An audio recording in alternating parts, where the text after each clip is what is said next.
Hey guys, my name's Jen, and I am starting an embroidery business. I figured I would take you guys along for the ride from the get go so that if there's anything that I do wrong or any speed bumps that I come across, hopefully it'll prevent anybody else from hitting those same speed bumps. So let's go ahead and get started. So, first and foremost, you need to come up with a business name. I will say this was by far the hardest thing that I did during this whole time of trying to start up an embroidery business.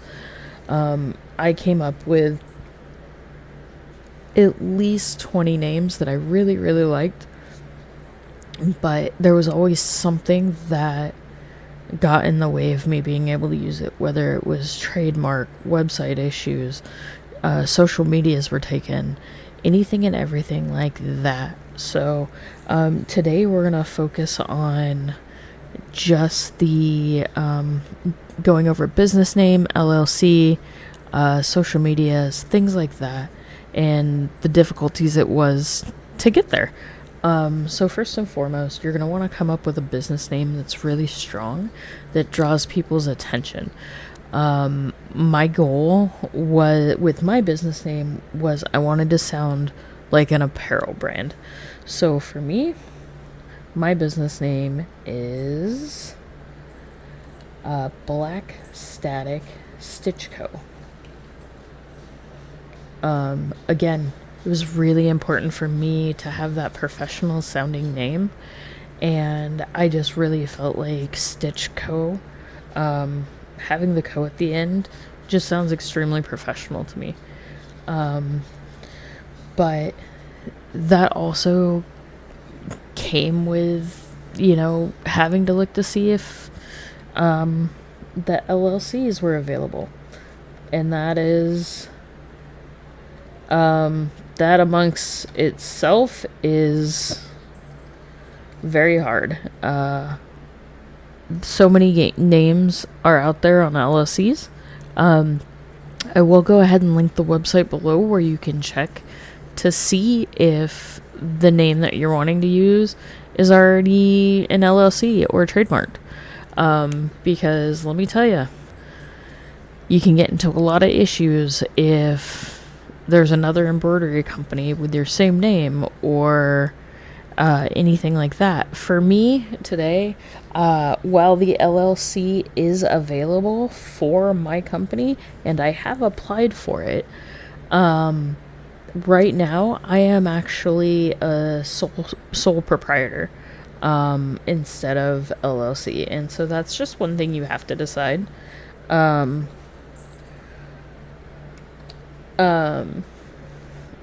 What you want to do. To be an LLC, it is about $800 a year. To be sole proprietor of your business for the time being, it's free. So I will be sole proprietor for until my LLC gets approved, and then my business will change over to the LLC. So we'll just go ahead and put applied there. And then next up is was the website.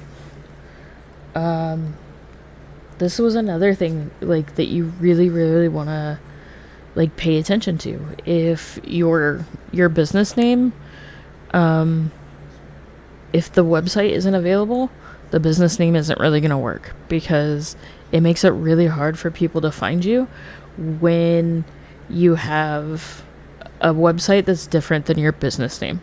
So luckily for me, my business name worked out great. Sorry, I got a new keyboard and my fingers just are being weird. So that is my website, blackstaticstitchco.com.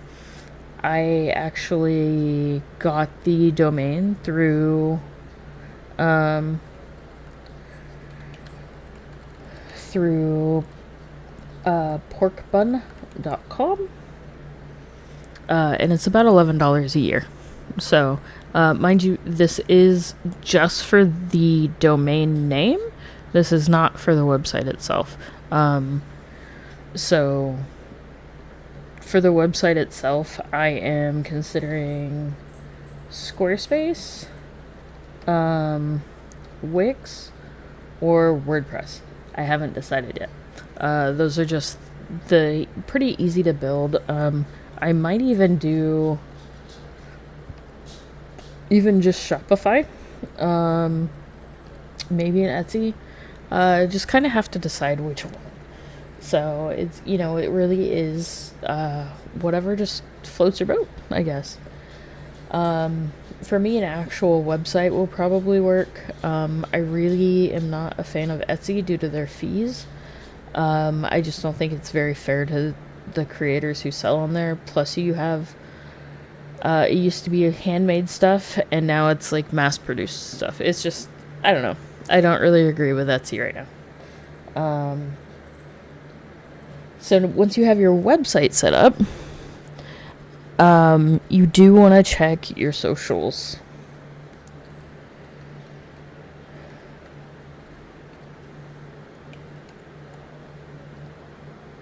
Social handles, right?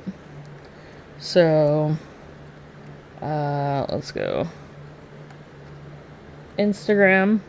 I did get my Instagram name.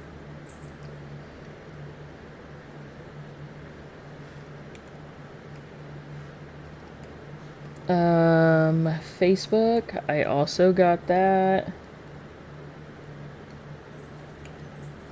I tried to keep everything cohesive because when people know of one name, it'll be easier for them to find, if that makes sense. And then obviously YouTube. Sorry about my dogs. They're a pain in my ass.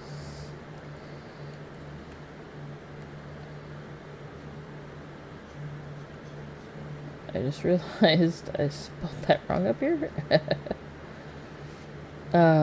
But yeah, so you want to make sure that your names are all cohesive. It just makes it easier for people to to find you across all platforms. Next up is your logo. Your logo is really important. I went through Fiverr to have mine designed. Some people design their own.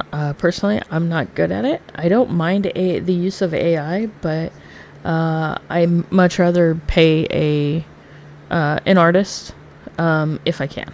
Obviously, for like my thumbnails and things, for my videos, I do use AI. I won't deny that. So, but yeah, Fiverr is a really good spot to find people. Let's see. And then next up is EIN. So just I want to do everything very legit. So I did sign up for my EIN number, which I have. It's very fast, like a 2-minute application online. I will link that below so that you guys can apply to get your EIN numbers. And then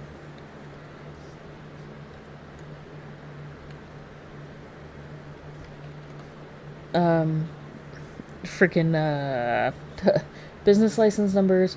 It's different from each state. I'm in California, so you just have to kind of abide by what each state has. But I haven't actually applied for mine yet.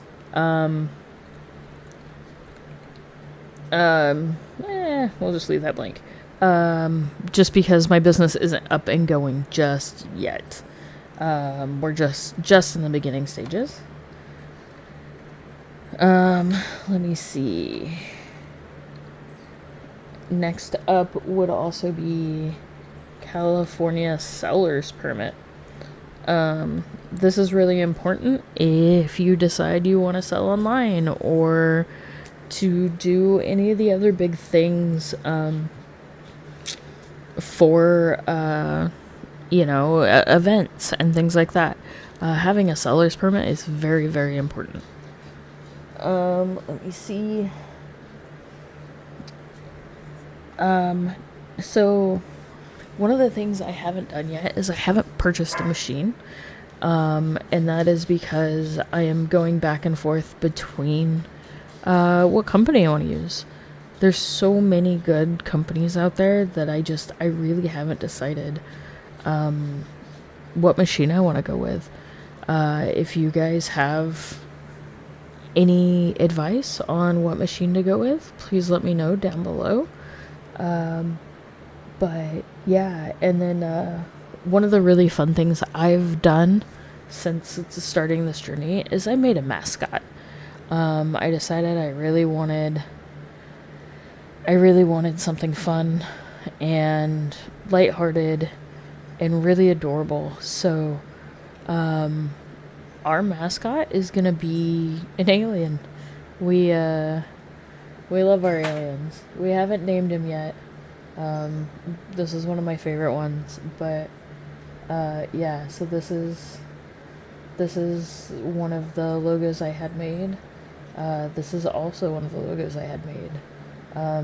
This here is our main logo. This is all obviously going back to the logo talk, but a strong logo is very important. I went with something very simple, something that can be embroidered out very easily and can be very noticeable. These guys are more for patches. I really want to make patches with my brand on it to hand out, and so that's what these guys are going to be for. It's more for advertising. That being said, again, strong branding is very important. Like I said, I am aiming for an embroidery company that feels like an apparel company. And I want it to be professional, look clean, not be cluttered.